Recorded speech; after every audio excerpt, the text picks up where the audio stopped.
Hey there, Alan Matthews here from Classical Guitar Shed, and in this video I've got a couple of tips for you on playing triplets in your pieces.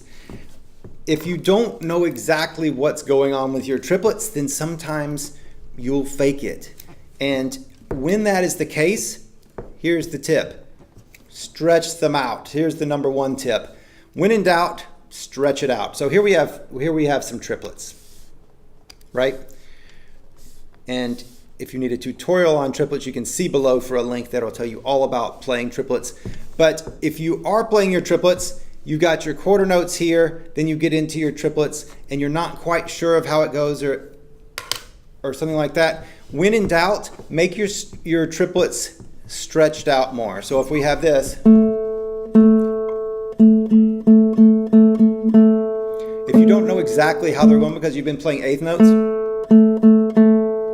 and 16th notes.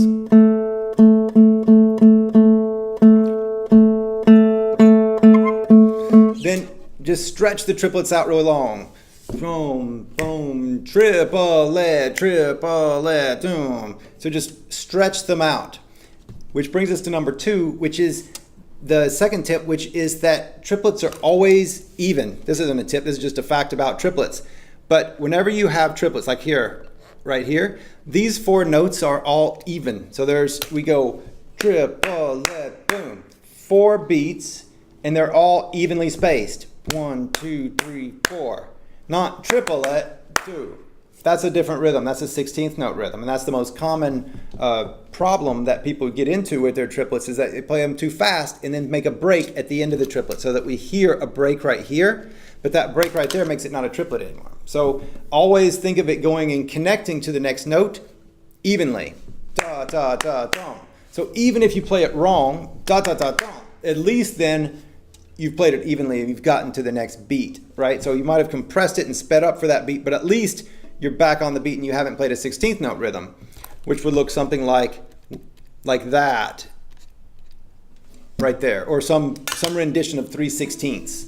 In like ba ba ba bum or dum da da dum or da da dum dum.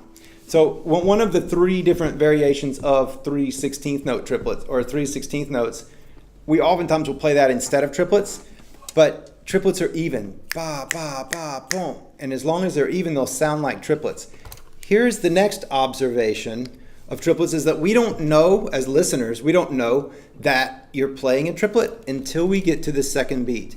So the second note of the triplet is the one that tells us in time that it's a triplet. Because otherwise, it could be a quarter note, it could be a half note. We don't know what it is. Once we've just played that one note, we don't know what's coming up. So the triplets really start at the second beat and then go forward from there. So then the placement of that second beat is paramount. So if you're playing along, 1 and 2 and triplet. Well, I just played a completely wrong rhythm because it sounded like an eighth note again. Dum, bum. You should be able to hear from playing just this note from there that there is a triplet. So we knew that there were going to be 3 beats in that because of the placement of the second of the triplets. So that's the note to do. And when in doubt, stretch that one out. If you stretch it too far, it's going to sound like an eighth note again. But as long as you keep even after those, so that the distance that you put there, that you also put there and there and there, then it'll all work out. Ideally, you just practice them really well, and so that you play them precisely every single time. But in pieces, sometimes we can use the rhythm as an expressive device, which means that we might stretch these triplets out on purpose so that there are more obviously triplets, especially if we have a lot of 16th note rhythms going on as well. Then we can contrast the 16th note rhythm with the triplet by stretching it just a little bit. And it's dangerous to do that, but danger is my middle name. So you can do it, it can be yours. You can do it if you want to. When in doubt, stretch it out. The second note of the triplet is the one to really pay attention to placing, and all triplets are even. 3 tips for better triplets. Have fun with that. I'll talk to you soon. Please subscribe to this channel if you haven't. All right, take care.